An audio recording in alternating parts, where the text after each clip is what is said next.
Greetings, one and all, to the most cursed, most cringiest corner of the internet. A YouTube channel content creator, actively alienating everyone, in both the analog and digital world. Well, welcome and good evening, you wonderful dice of all alignments. I am Lunar D8.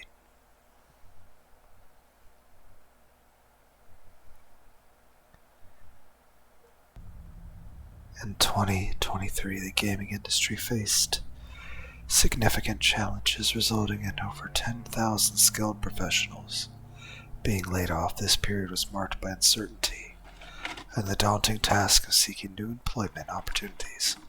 Our game is a tribute to these individuals, acknowledging the hardships they endured due to... No one's ever going to get to read the rest of that now. Welcome to the Karoshi Club.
Didn't expect the music to go so hard.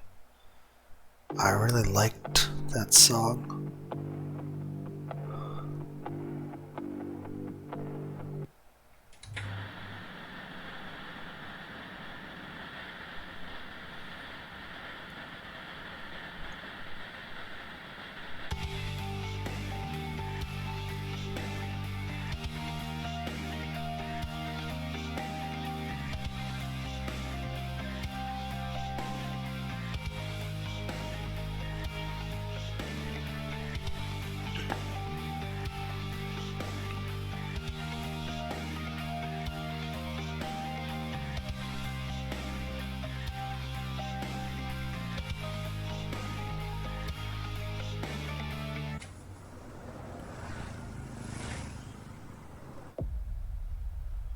Welcome to the Karoshi Club.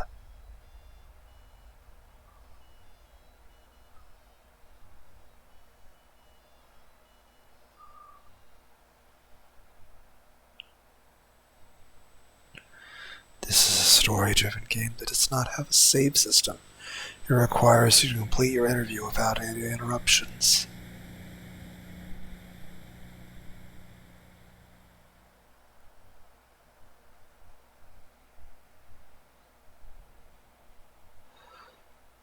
Escape button. Reset your progress in the game. But it can help you skip the job interview. A piece of paper at the top of the screen or the S key, where you can control sound and music. Continue the story. Click on the pulsating arrow, or press the space bar. Day 2278. Ring ring. The frosty timbre of a woman's voice emanated from the device. Kenji Haishima. Greetings. It told me something. Slight disarray invaded me, prompting a befuddled greeting in return. Hello? The unidentified voice persisted. Takemitsu. I am Hitomi Takemitsu, representing the Knio industry as a recruiter. A dialogue was scheduled for this time with Mr. Takashi concerning an interview of our firm. May I confirm, is this Mr. Takashi with whom I am conversing? Is this serendipity bestowing a gift upon me? It has spanned months since my employment ceased. My search for new employment has been steeped in desperation, yet futile. I have remained barred from even reaching the interview phase. Desperation has only swelled with every refusal. Dare I seize this unexpected opportunity? Dare I masquerade as Mr. Takashi to garner an interview? But what then of the real Mr. Takashi? And of my fate should my deceit be unveiled? My musing was interrupted by the individual on the line. Excuse me, are you present? I am unable to detect your voice. Can you confirm if this is Mr. Takashi? A subtle undertone of annoyance permeated the woman's voice.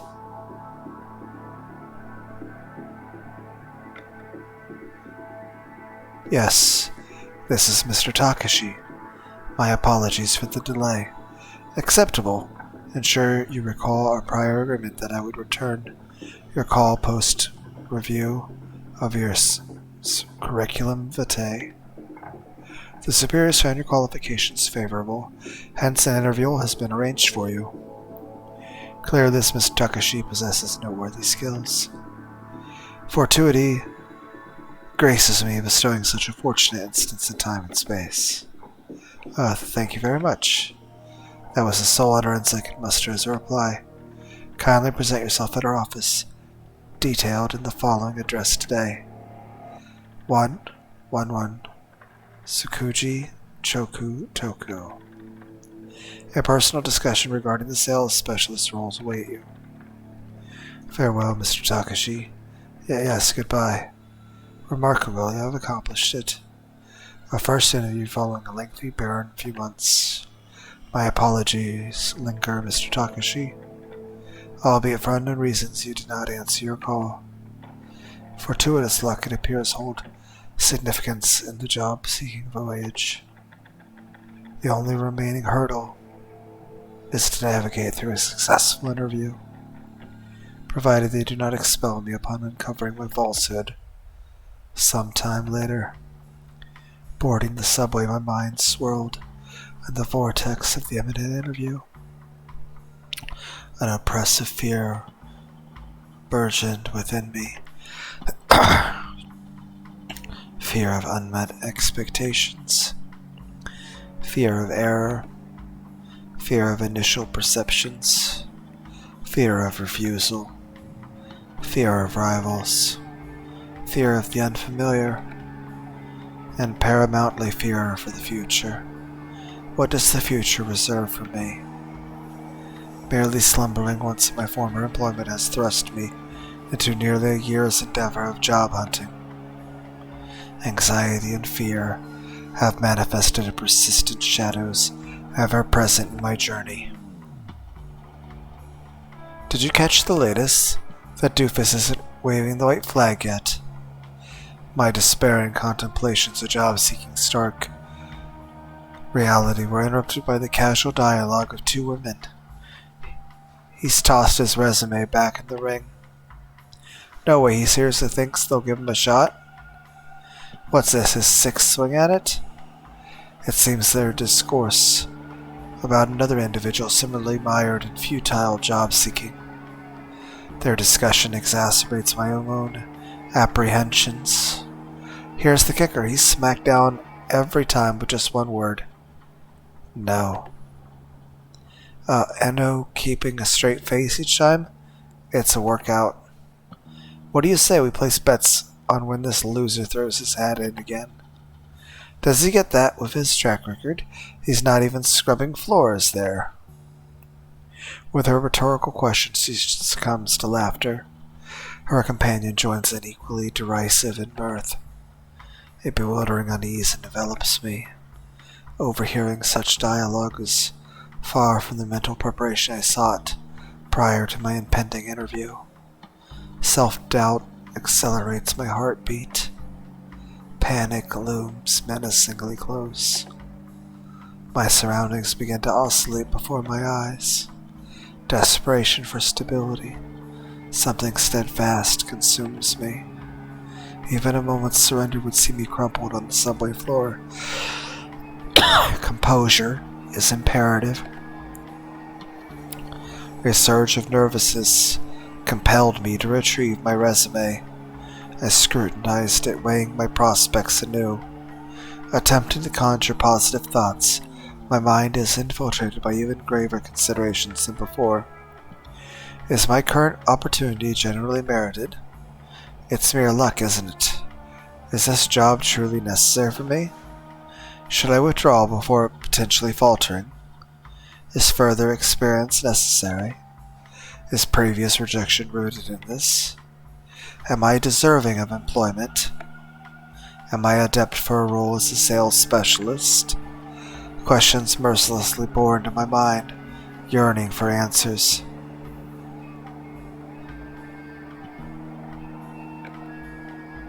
Indeed, I am primed for new employment, undoubtedly prepared to face any forthcoming hurdle. After all, my search for a position has spanned nearly an entire year. Surely a duration ample enough to secure a role within any organization. The key lies in merely procuring an interview. Thereafter, retaining the position will assuredly be less formidable. I possess the capability. I have the mettle. Surely they cannot reject me now, especially having extended an invitation for an interview, can they? I shall attain what I desire, through whatever means necessary. The train has arrived. Lost in reflections of whether my skills were sufficient, I scarcely noticed that my arrival. At the designated spot, there I was dwarfed by the towering, multi-tiered office structure. It cast a modern shadow over its antiquated adjacent building. The vast glass panes caught the sun's rays, shimmering warmly. Could it be that I might find my place within these walls? Joining a large corporation has long been a dream of mine. I pondered what expectations, experiences lay beyond these formidable facades. Memories of the past began to sketch out visions of my potential workdays. Within the pulse of daily commerce thrummed unseen. Surely someone was lingering over a fresh pot of coffee exchanging words on the mundane.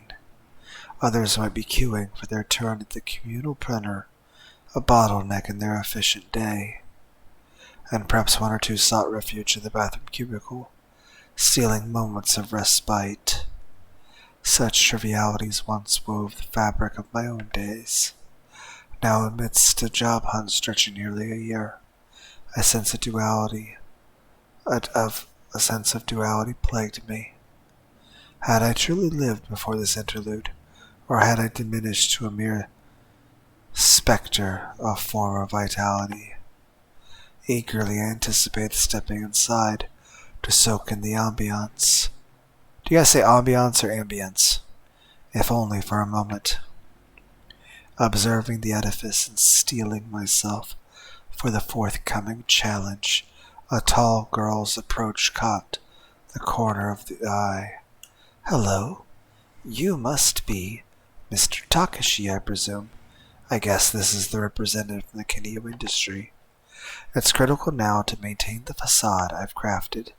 Yes, I am Mr. Takashi. Okay. Her gaze pierces me with a glint of skepticism. Anxiety surges within me, fearful of my ruse crumbling to dust. Mr. Takashi? Yes? A shiver of foreboding courses through me. I trust you found our location without trouble. Relief floods in, deflating the tension. Absolutely no issues at all. I appreciate your... She cuts off my gratitude mid-sentence. You're not really Mr. Takashi, are you? The jig is up. This is the end of the line. You've seen through me. What now? The situation remains as it is. Your actual name? But I misled you. Our firm values drive and ambition. Additionally, Mr. Takashi has been unreachable. Hence, we're willing to consider you for the position. You are Hashima. Kenji Haishima. Pleasure to meet you, Mr. Haishima. Follow me, please. My mind reels from the turn of events. Here I stand, having deceived my way through the door, displacing Mr. Takashi. Yet opportunity still knocks. Has my string of luck not yet frayed to its end? So be it. I'll ride this wave as far as it will carry me. Employment is the prize, and I must seize it before anyone else, Takashi included. As I shadowed Miss Takemitsu, a sense of unease crept in. Abruptly it dawned on me that our destination wasn't the towering structure I had envisioned. Rather, Miss Takemitsu was guiding me toward its neighbor, a dated, robust, 8-story edifice. But why? Where was this dream of a sleek, contemporary workplace? Miss Takemitsu shouldn't be. We heading to the other building? No. Her response was brief and somewhat sharp. Should you succeed in the interview, this will be your place of work. My heart sank with disillusionment. The fantasy of a chic new office had been fleeting. Nevertheless, I had braced myself to reconcile with this stark reality. As we stepped into the elevator, the ascent to the upper echelons of the building began. Destination, the interview suite high above, where my future hung in the balance. With each floor passed, my heartbeat quickened, a crescendo in nerves. The confined space, the sterile glow of elevator lights, only fueled my glowing dread. Retreat seemed more appealing with each passing moment. The sluggish climb skyward did little to calm my fraying nerves. Miss Takemitsu, is it always this slow going up? The elevator is rather dated. Patience is required. Oh, I see. Thank you. Her assurance offered no solace. The ticking clock became my adversary. each tick a loud echo of the time slipping away. Mr. Haishima, on our way up, might you share a bit about your life outside of work? About my personal life, well, there's not much to tell, really. I moved away from where I grew up and kinda lost touch with my parents. And work, well, it used to take up most of my time. Never really got around to the whole marriage and kids thing. I guess I always thought my career should come first, and the rest would sort itself out eventually. I see. Her reaction was non-committal, inscrutable. Had she hoped for a different portrait of my life? A fabrication involving a family, perhaps? And what of leisure activities? Is she probing for a workaholic's confession? Or generally intrigued by my life outside of the office? Hobbies, huh? Well, to be honest, I haven't had much time for hobbies. Work was pretty much it, improving my skills and staying on top of things, you know? Is that generally me? Lately, my pastimes have faded into the gray, the job hunt blurring days into a continuous loop. Have I been adrift in this limbo since the day I lost my job? Intriguing, thank you. Mr. Takemitsu's facade was a fortress her emotions veiled. One could but speculate on her true thoughts, but our exchange had its intended effect. The dialogue outpaced the journey, and before I knew it, we arrived. This way, please. We've arrived. Time for the interview. I stepped into the nondescript office, its familiarity a cold comfort. It was like every other room, a copy of countless others that punctuate the corporate world. Miss Takemitsu positioned herself behind the desk with an air of detachment. Please take a seat. Sure, thanks. The pivotal moment had come. My dry spell in my career had been lengthy. This interview was a long-awaited break in the clouds. I couldn't afford to stumble now. The stakes were high. Questions loomed on the horizon of my mind. What could she ask? What should I say? Doubts about my qualifications nipped at me. Was I enough? A temptation to embroider my past tugged at me. But what if truth was better to gamble? Time dragged its feet each second, bloated and heavy. I played out potential scenarios, Miss Takemitsu's reactions shifting like quicksilver in my head, none quite settling right. My thoughts, usually my sanctuary, became a tempest, forecasting doom, painting me in the dreary light of future rejections. It was as if I had fast-forwarded to a future where I perpetually searched for work, a self-inflicted purgatory. But as anxiety threatened to overtake me, I pulled the brakes on the runaway train of my thoughts. Reality called me back. Miss Takemitsu was right there. The present, a stark stage waiting for my performance. Mr. Haishima, your presence here today for the sales specialist role is much appreciated. Shall we commence with the questions? Preparedness eluded me.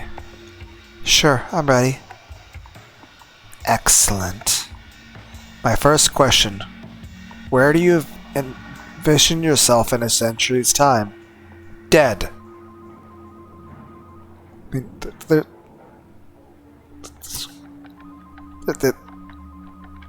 there's no situation in which you're not dead. Like, is this like Ghost in the Shell where you become a robot or something?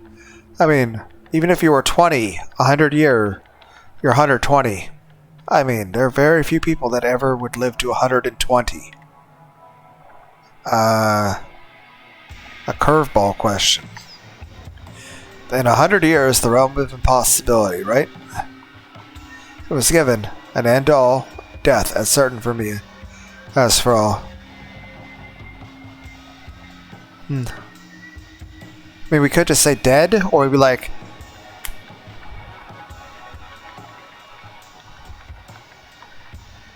I don't know. It's like, where do you see yourself in 100 years? In a promotion! Or being good at guitar. Perplexed, I wondered at her aim. Perhaps this was a test of creative thinking. I decided to play along. A dash of humor might just do the trick. I guess I'll be the most seasoned expert around, huh? By quite a few decades. Very well. Hitomi's expression remained unreadable. Now may I inquire why you parted ways with your last employer? Honesty is the only path, even if it's strewn with my own failings. Acknowledging where I went wrong is the first step to moving forward, isn't it? The job was tough, no two ways about it. Worked till the wee hours, lots of nights. Wasn't just me, though. A lot of us did. Then, one time, I just conked out right there at my desk. No clue how it happened. 1 minute I'm working, the next I'm being shown the door. It all went down so quickly. The memory of being let go, it's all a blur, honestly. Okay.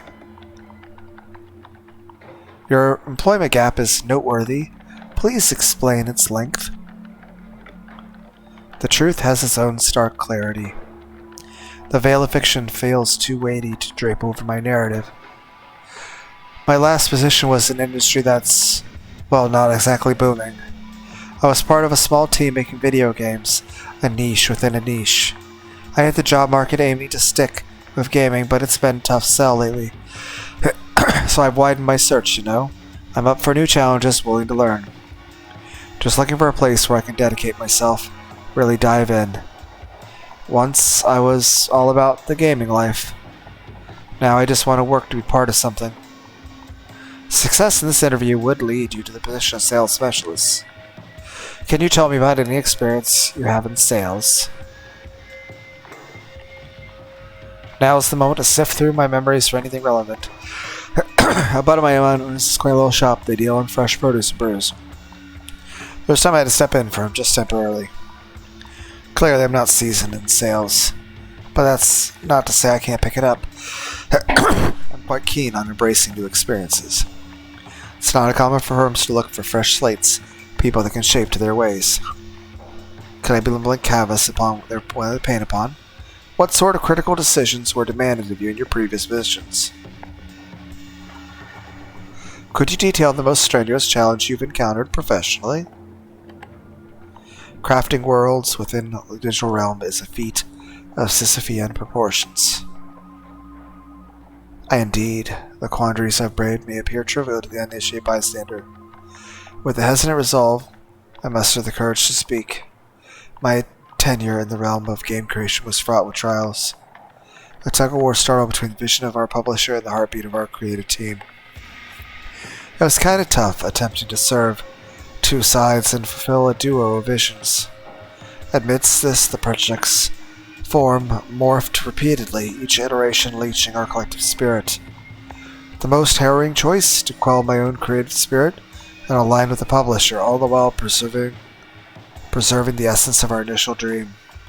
Such a concession was nothing short of a torment to my creative soul.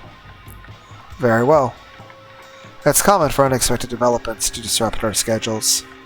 Such instances may necessitate an employer's presence beyond regular hours. Your stance on overtime?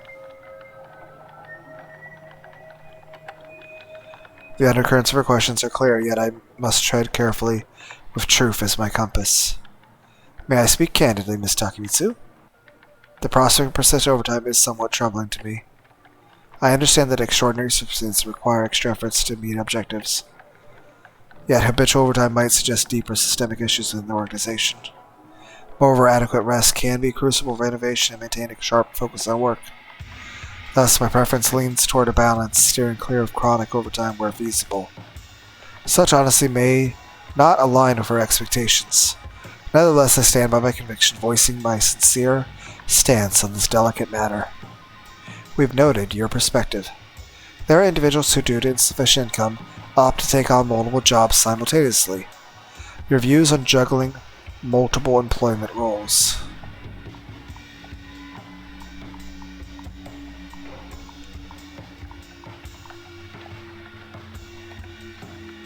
This inquiry strikes a chord, piercing the veil of a prevalent concern. Indeed, Miss Takamitsu is delving deep, exposing the core of a modern dilemma. Balancing several projects concurrently was a taxing experience for me. I understand the rationale. Financial needs drive people to stretch their limits.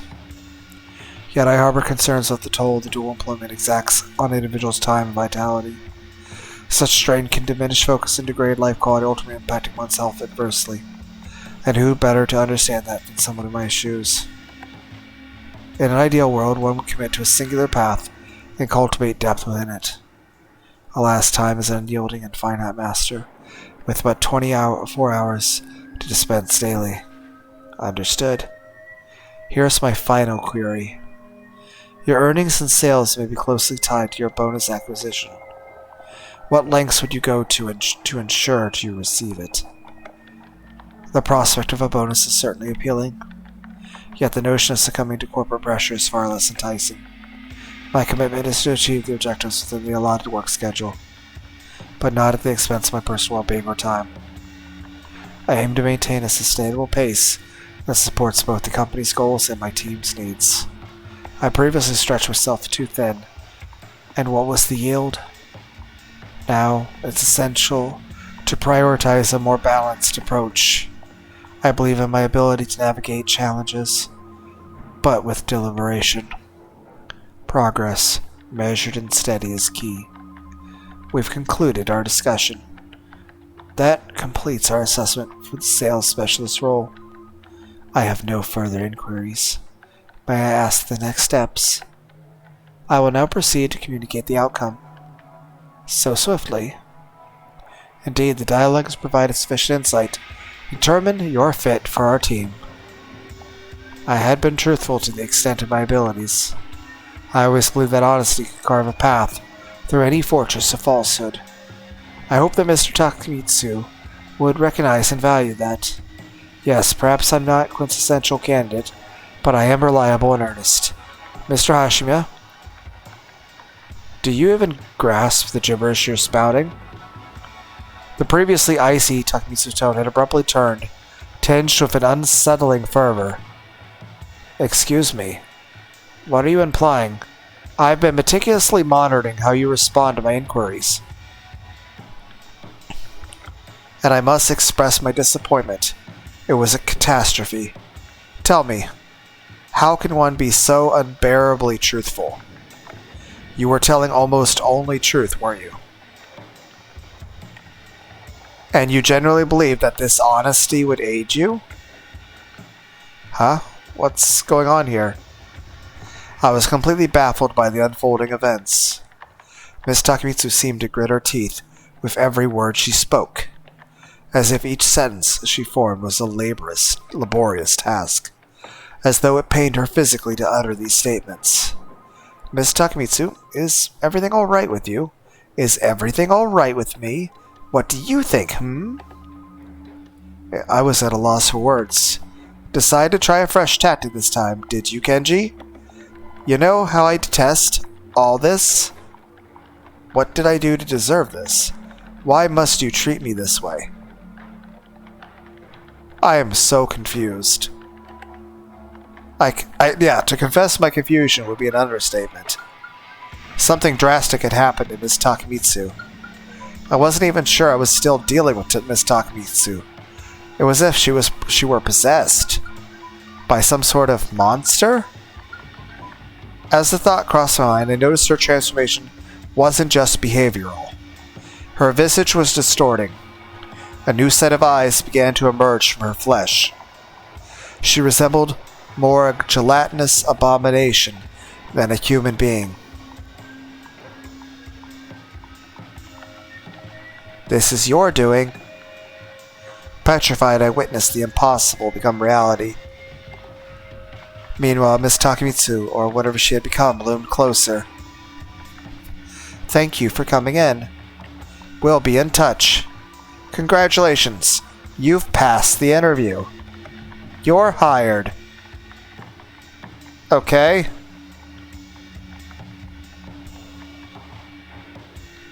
Maybe I should click the escape. 'cause her words dripped with irony as she stretched each syllable. Did you expect a different outcome, Kenji? Surely not this one. Her laughter was deafening and manic. I was in shock by the unfolding nightmare. I needed to flee her office, yet my body refused to cooperate. The situation was sheer madness beyond comprehension. As my mind raced for an escape, I failed to notice her encroaching presence. She bore no resemblance to the woman I had met. Kenji! My name emerged from her, once a symphony of human intonation, now a guttural snarl. Paralysis gripped me. Action remained a distant concept. Could this be the conclusion of my tale?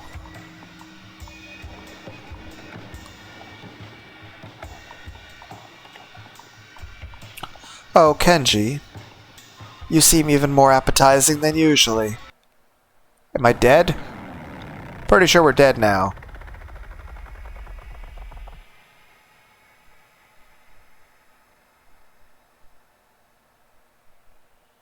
Okay.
Okay.